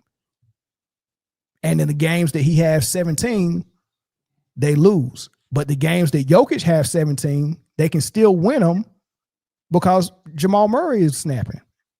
And I think that's really unfair. And that goes for, I'm telling you, listen, everybody said Caitlin Clark is needed for the Fever and nobody else can get their own shot. And then she went down and got hurt and everybody turned into liars. I'm telling you, triple-double basketball is fake. They don't need to do that. Tim Duncan didn't do it and he got 5 rings out of it. He played defense and he scored in the post when he was needed. He let Tony Parker and Ginobili score. You got to pick one. So you trust Jamal Murray to pick up in terms of the playmaking? He's a point guard. Yes. I agree with you. I see him over shooting guard. Yeah, like if Jamal's taking over, it's because he's scoring and he's not missing, and he's going to take the majority of the shots. He's going to take more shots than Joker. Yeah, but see, designing your offense as a coach, very nice. You don't need Jason Kidd to be your point guard or Rondo to be your point guard, right? Over in New York, Jalen Brunson is the point guard. Darius Garland, all of these dudes. There's no more Chris Paul point guards in there. You can still get your assists. I just seen the Bulls beat Denver the other night. You know how many assists the Bulls had? They had 32 assists. You know how many assists Denver had? 21. Out of those 21 assists, guess how many Jokic had? 13. So if you play this way, all of your assists is going to one player. But the Bulls, all of their assists was going everywhere, and they had more. So I'm more concerned about the Bulls. Yeah, I'm more concerned. Josh Giddey's a good point guard. Sure, but I'm more concerned. But he didn't have 13 assists. Jokic did. Josh Giddey only had 6. But it was 3 players with 6 assists, and it was 2 players with 4 assists, and there was some more players with 2. So aside from Jamal and Joker, who else do you want to have assists? I guess your theory only works if you have players that are actually going to produce that type of assist to contribute to the amount it would take for a team to win at a caliber without someone doing what Joker's doing. No, the offense that the team installs is what's going to get your team assists. When you look at Greg Popovich offense in San Antonio, name the players other than Tony Parker that was assist people. And Tony Parker didn't even get assists like that. Was Ginobili assist? Get on him for that. I mean, you tell me, was a Ginobili assist guy? If he was, then Jamal Murray is. Ginobili was a pure shooting guard. A scorer. He was a scorer. So, but the way San Antonio ran that offense, assists came because we're either doubling Tim Duncan or we got so many screens and ball movement. You don't. It's a myth in basketball that you need an assist guy. and that one guy is going to assist for everybody. No, I'm a myth. Mel, you a myth. I'm a myth buster. Okay. Assist is necessary in the game of basketball. You can't score without everybody on the team, man. Well, you can't score without an assist, though. You do know that, right? All right, right. Actually, you can. Yeah, you can. You can grab the rebound off the back of the board, off the rim after you shoot, Mel, because you're going to brick. Grab the rebound, and you can dribble up the court really fast and do a fast break layup. And without an assist, correct. Thank you.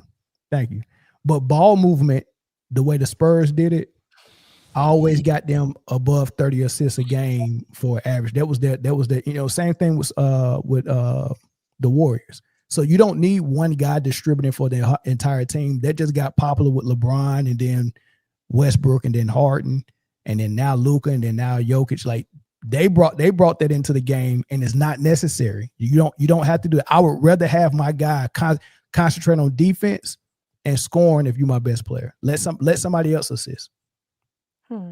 That's just my thought. I'll let Bruce get the final word and we'll move on. No, I don't need it. I agree with a lot of what you said, Mel. Definitely just. Oh my God. Oh my goodness. No, I mean, triple doubles for me, just they come so much more easily in the modern game. And then you even see stuff like when Russ Westbrook was averaging a triple double and Melo and Steven Adams was letting it be known that, they were setting him up to get the rebounds and all that. Like the triple doubles now are so much more manufactured than they ever were in the past. Like back in the day, you didn't see guys get as many because they came within the flow of the game, and the coaches still ran systems. But now so many of them, what you see is what Mel so adroitly addresses as the triple-double basketball. So y'all go sleep on it, man. Yeah, y'all go think about it and sleep on it tonight. Y'all have a different mindset tomorrow. All right, so we're not going to get to this Draymond topic. We'll do this last one with Steph Curry, so we'll be real quick so we can get out of here and watch the Rockets game. You're not going to talk about how Draymond is a fake thug and not tough guy. I'll probably do it on solo. But listen, y'all know Steph left Under Armour, right? Correct. Yep. Yeah. So he's been coming to the games. One game he wore Kobe's. He played in them. One game he played in some pennies, right? And then now he comes in with those Shaq. Those which one of those called those Shaqs right there, Jay? The who? I think they're the kamikazes. That's correct. Well, no, not the kamikaze. It was something about like hypnotized or something like that. Shaq Massal, I don't know, something like that. I think he had kamikazes, and what's his name? Sean Kemp had kamikazes too. Oh, okay. I think. Well,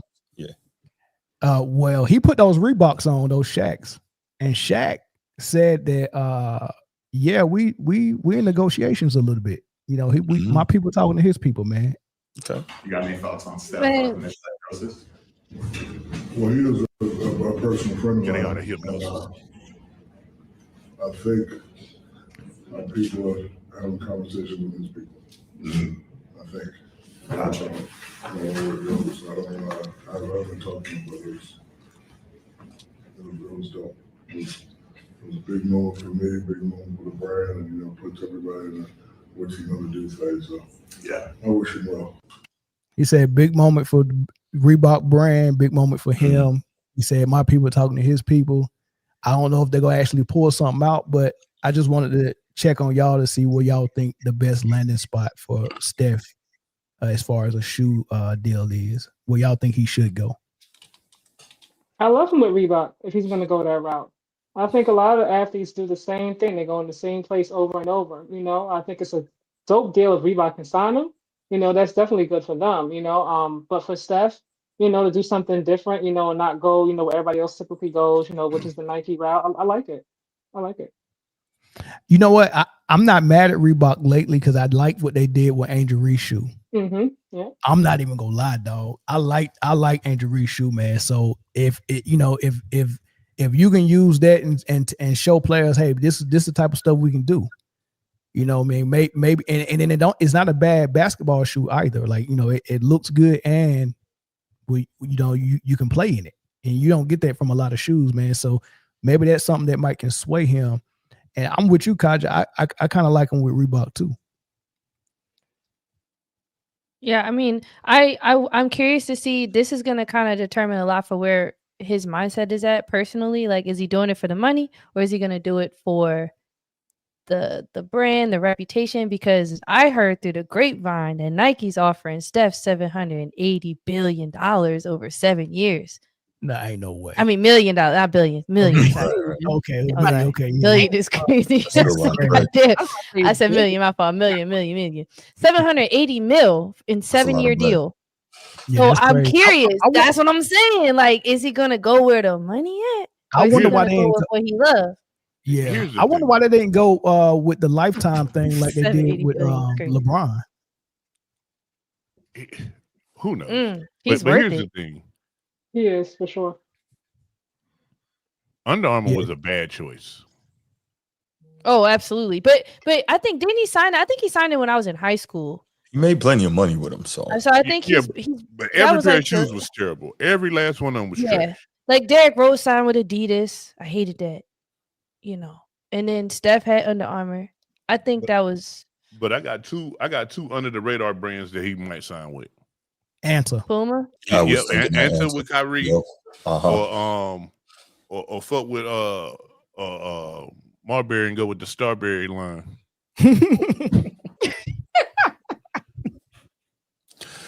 He can't go with Strawberry. He got historically bad ankles. He can't do that. Hey, But we got. We trying- gotta let Kaji go. Hey, Kaji, the game already started. I got it on my other monitor right now. OMG. Okay. I was like, this is getting good. Okay. Thank you so much for having me. Nice meeting some of you who I haven't met before. Thank you so No much, doubt. Bree. Nice to meet you too. Hope to see you again Guys, soon.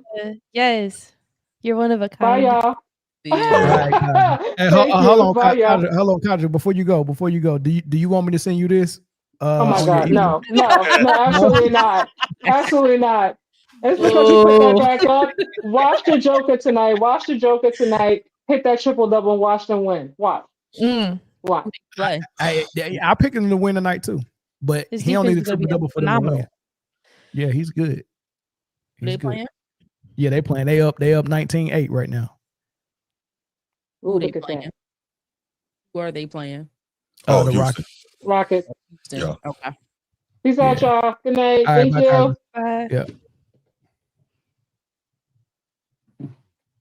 All right. So you who was saying something about Anta and Starberry? Jay. You already Yeah, know. when you said that's- Anta, I was thinking about Anta as well. No, yeah, that's two places where he should look. I know what he shouldn't look, and that's New Balance. Boy, they did Cooper Flag wrong, boy. Golly, they got him a pair of dad shoes. Them Monarchs that Kareem Bigums be wearing. Well, let's go with it. Hey, look, he 2 years away from having a dad buy it. Yeah. He Bree, don't get that Luka treatment. Bree, I need you to stop lying. You do not like them New Balances. I need you to stop, Bree. I think they look lovely. You gotta have like certain style to freak them. Can we get them on the screen here? Let's get them on the screen. Let me get them. Let me get these. I'm looking them up right now. It's These not Cooper Flag. everybody is born with style. You feel me? Oh, I that's know a the shoe? Carolina influence. The BB Hezzy. Bro. Are you saying that because you like Maxie? I think he's with New Balance. I am. Yes, Brittany, you know me. I knew it. I was like, she a Maxie person. Listen, and I think in Baltimore, it's a little biased too. All we wear is like Under Armour and New Balance. Not me. Y'all ain't wearing these New Balances. I can guarantee you that. I'm looking at them right now. The Hezzy Low V2. They're not terrible, man. Are you serious? Yeah, they're not terrible. Okay, hey, I'm about to put these shoes on the screen in the chat. I need y'all to put I'm looking at yes the or Carolina no. Blue. Put yes or no if y'all rocking these on the court or the. I didn't say I would wear them. I said they're not terrible. No, that's not. I was looking at the Carolina Blue ones. They're Still, not those aren't terrible. Yeah. He The played for colorway Dallas, is cool. Dog. Come on. I don't dog. know if I'm personally gonna hoop in a New Balance Right. athletic shoe. I'm Is not that doing goat that. hide on the upper? Is that what? Bro. Goat hide. All What those is it? in What the is it made chat. out of? Yeah, hating. I don't think they're that No. bad. They just I not wear They flying. are bad. Are you serious? They just Ain't not no way. flying, Mel. Cooper That's is the difference. averaging. He's He averaging. averages 16. And he's shooting 45% from the field, about 30% from the three. He's averaging like 6 rebounds. I think almost 4 assists. What is he doing for wins and Putting losses? up way better numbers than Queen. All right, they lose. What is he doing for wins and But losses? why are we holding a rookie accountable for how a team is doing? Why are we doing that? Oh, hold Why on. are we doing that? Hold on. It shouldn't be. We should not be rocking these like this though. Wow. This is not a good look Right. at all. Now, I don't see this as a basketball sneaker though. Like I think if I have jeans with it, then that's fine. Like a casual look, but a basketball sneaker, nah. I wouldn't for it. Nah, dog. I can't wear it nowhere, dog. They already faded. Have you ever seen a pair of shoes that's like been in somebody's closet for like 15 years and like the white kind of turned brown? His joint already faded brown. Yeah, they're brand new old shoes. But no, That's crazy. I like me personally. I ain't give my thoughts on but Steph. I like that. I mean, if they could get him, I wouldn't mind Reebok. I think he'll help put Reebok back on the map. And then That's really interesting. I think AI is probably in his ear trying to get him to go over. Yeah. So Yeah, I would like to see a little Steph. homage to AI, like a Steph Curry AI type. That would be fly. Answer 30 type joint. I mean, the question 30. That'd be real dope. Yeah, it would. Because anything is better than them orthopedic Currys. Yeah, He I had mean, them it nursing home was a pair of 5,000. Currys that I seen that was kind of dope though. That Under Armour did. If I can't remember, it was a pair that I was like, yeah, I'm on it. What was? Did you buy him? No, I ain't buying them. Exactly. If I would have seen him in the store somewhere, I probably would have. Mel like to wear the tongue out when he wears shoes with pants. First of all, Mel don't wear sneakers. He wear Birkenstocks. That's very true. That's very true. I very rarely wear sneakers, dog. It's the Birks for me. It's definitely the Birks. I got so many pair of Birks, man.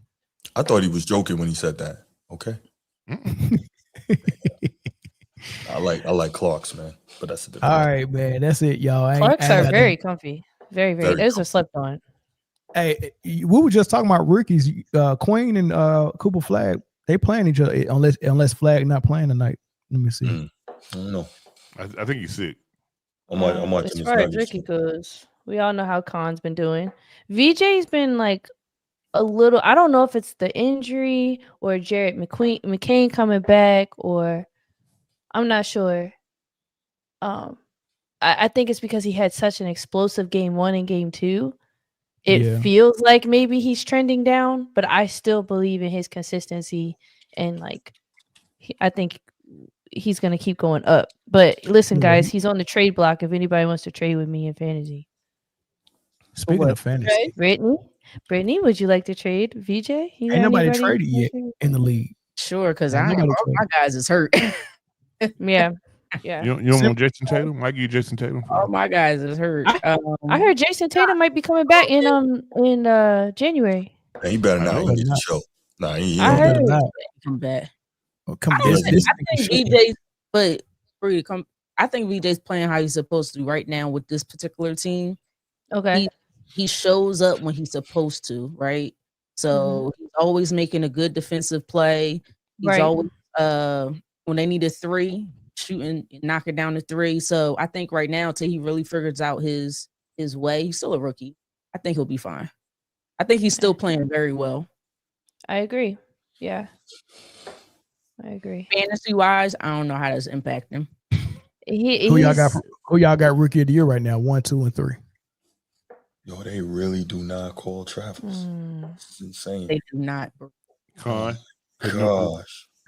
I got Khan number 1. Yo, I had no idea Khan was going to do this in the league. I had no idea. Hold on. Okay. I knew he could be a good player. But Mel, you giving nipple? He's playing good. You know I wanted Ace Bailey to go to Charlotte and see what he could do. But Knipple is shocking me, dog. Yeah, I had no idea. And for him to do that on this Hornets team is kind of crazy. Y'all better start watching college basketball. The Suns was there all last year. No, but there's a lot of dudes that kill in college and don't walk into. I had no idea he was going to do this on this level. He did not kill in college. I'm sorry. I should say he got busy. He did work. He did exactly what JJ Redick did in college. The question, JJ Redick killed in college too. Yeah, but less. That's what I'm saying. So there's nothing that Con Knipper was doing in college that make you think that he was going to be the rookie of the year. Nothing. Oh, that's what I'm saying. I agree. Sons was there, man. No, the question should be, which rookie so far is disappointing you? That's a good one, actually. Cooper Flag, actually. Because of expectations. Yeah. What? Is it because the team is losing or him in general? Like, are you watching the games or are you just looking at their record? Yeah, he's playing well. No, I'm watching playing really well. Well, maybe it was the first 3 games when they was trying to force him to play point guard. Right. I think that was a lot to do with it. Now he's starting. I think that's mostly on Jason Kidd's fault. I'm not saying Cooper Flat's not playing well, but to be disappointed, you have to have an expectation, and he's not meeting them. Like there's like VJ Ashcombe is exceeding expectations. Con Knipper is exceeding expectation. That Ace sounds Bailey like under promise, over deliver. Yeah, that sounds about right. Yeah, but he's not meeting the expectations right now. So that's the only one. That's the most disappointing one. But he was overhyped though. So for you to say he's not meeting expectations, I feel like he's doing just fine for the hype. It'd be one thing if he was overhyped and he wasn't even showing up, shooting 45% from the field. Some people that are going to be all-stars not even shooting that percentage from the field. And averaging almost 4 assists, 6 something rebounds. He's pretty much playing like a number 3 for a decent team. I agree. See, Bree. So let me clear this up, Bree. So because we're having 2 different conversations. Everything you said, I agree with. I think Cooper Flag is playing really good. But if I got to pick a rookie that's the most disappointing, it's got to be the one that's not meeting their expectation. I expected more. What more were you expecting? 5 assists instead of almost 4? No, it wasn't a number attached to it. It was just. No, it was franchise changing abilities. Correct. So I have a question. What about Ace Bailey?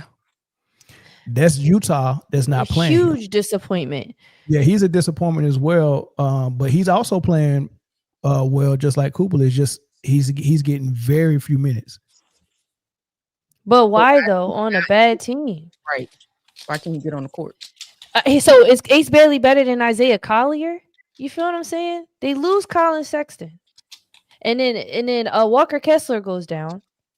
They don't have John Collins anymore. These are people that were their big scorers. Now they have Keontae George, who's having a really good year. Really good year.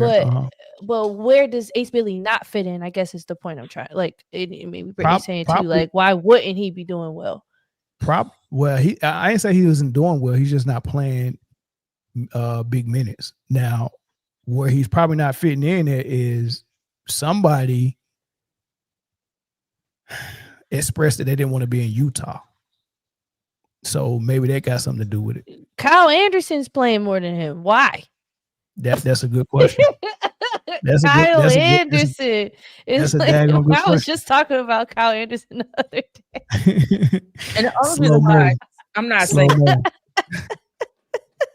saying Ace Bailey's not a talented player, but like you guys mentioned a lot of it, but the expectations for him, although he dropped, most people will probably say he dropped to that 5th spot, was higher. Higher than what? What he's performing? Yeah, but this is my thing. Do you think if he was getting the same minutes that Cooper Flag is getting, that he wouldn't be able to perform similar to what Cooper Flag is doing? So Cooper Flag's getting all the opportunity to do what he needs to do, and Ace Bailey is not. Well, why? Because we just talked about the players that are ahead of him. I don't know why he's not getting the minutes. That's the part that I don't know. So maybe that he's not doing that they're expecting for him to do, he's not doing it. Because it could be. I think that's unfair though, because that's what they're doing to Kuminga and Golden State. They we don't know if he's not doing something and not getting minutes. We just know he's not getting minutes. That's not unfair. He's a rookie. No, I think it's unfair to just assume, you're not getting minutes because you're doing something wrong. But look at every other rookie in it, Jeremiah Fears. Like they're all getting bumped. bump. Everybody's getting bumped. I agree. So I'm just kind of curious. What y'all think he not doing? You think it's just something somebody don't like him? Then why I draft? don't know. I don't know what it is. It's I guess, I guess they want him to earn it or what. I don't know what it is. I mean, he's gradually getting more minutes now. I seen him play a little bit, you know what I'm saying? He's getting double-digit minutes now, but he ain't getting no 30 minutes to go out there and do what he do. Because it ain't that whack. It's not that manager anymore. Fired him.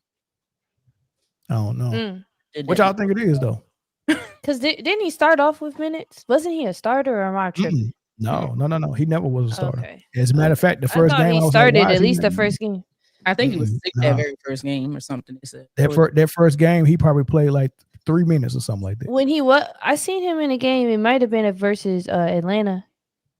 I thought he was really good. He was explosive. He was getting stops, playing good defense. He was making good passes and getting to the free throw line. Yeah, even in that game against the Lakers, when LeBron came back, oh my God, Luka tried to close out on him on the corner, and he hit Luka with a jab, and Luka almost fell, and he went baseline and got this nasty Tracy McGrady looking dunk.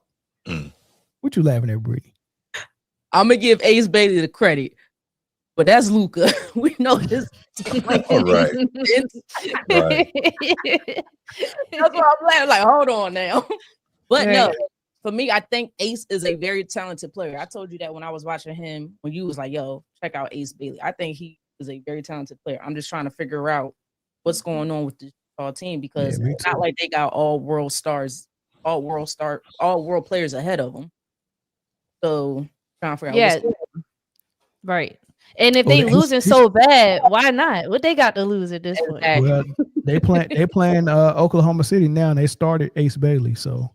Okay. I'm like, I knew I seen something. I'm like, am I tripping? Okay. Well, let's see. Who they playing again? OKC. Oh, Flag is playing tonight. Okay. Yeah, but if I go back this game, fantastic. But I'm gonna give him some grace with it. So this is how his minutes was during the season. First game 6 minutes, second game 6 minutes, third game 4 minutes, fourth game 9 minutes. So he went 4 games without getting double-digit minutes, and then it got to 12, 10, 20, 21, 5, 13. So 21 minutes is the most he's got this season, but maybe he'll get more now that he started this game. We'll see how that turns out. Did the game just start? What quarter is it? Yeah. It's first quarter. It just started. Oh, it just started. Okay. Yeah, it's 9-6. 9-6. But all right, y'all. I'll let y'all get back to y'all Friday night, man. I appreciate y'all for y'all from joining Format Podcast. Bruce came over, one of our VIPs. I appreciate that, dog. No doubt. And then of course, Bree and Britne. I love when y'all show up too. So I missed y'all. I haven't been to work at all. I've been doing no call, no shows. That Joel Embiid effect, baby. No. That's Anthony Davis. Wow. That's all. No, you know what? I'm sorry, Bree. That's Kawhi. It's not an AD. That's Kawhi. I'm Kawhi, right? Yeah, that's Kawhi. I wasn't even injured, but I'm injured. I'm injured. I'll take Joel. I'll take Joel. Why don't you back it back? I was on load management here. Hey, Prime getting on my nerves showing this game with no scoreboard on it for like the last 5 minutes, dude. Like, I want to know what the score is. Come on, Prime. Yeah, that is kind of weird. They should keep that up. Denver beating the brakes off. I ain't seen the Rockets score yet. Since the scoreboard. Well, now they got it back up. Yeah. Oh, hold up. They should leave it up there all the time. I won't be seeing y'all till next week. So for those who will celebrate Thanksgiving, happy Thanksgiving. Oh yeah, nice. Sure. Happy Thanksgiving. I'm thankful for y'all. Yeah, we thankful for you too, Bree. Who all cooking and who just eating? I'm gonna cook. My mother and I, we're gonna cook. We're gonna each like make different things. Oh, that's how you do it. It's gonna be Baltimore seafood broil. My mom not from Baltimore. She's a Steelers fan. She's from Pennsylvania. And yeah. So she doesn't like seafood. What? I know. Yeah, it's kind of crazy. Ask. I thought she would have put some Obey in your bottle when you was a baby. No, just Similac. Oh my God. Mine say pop. Oh man. All right, y'all. Let's get out of here, man. Peace. I appreciate y'all. Thank you. All right. All right, y'all. Easy. All right.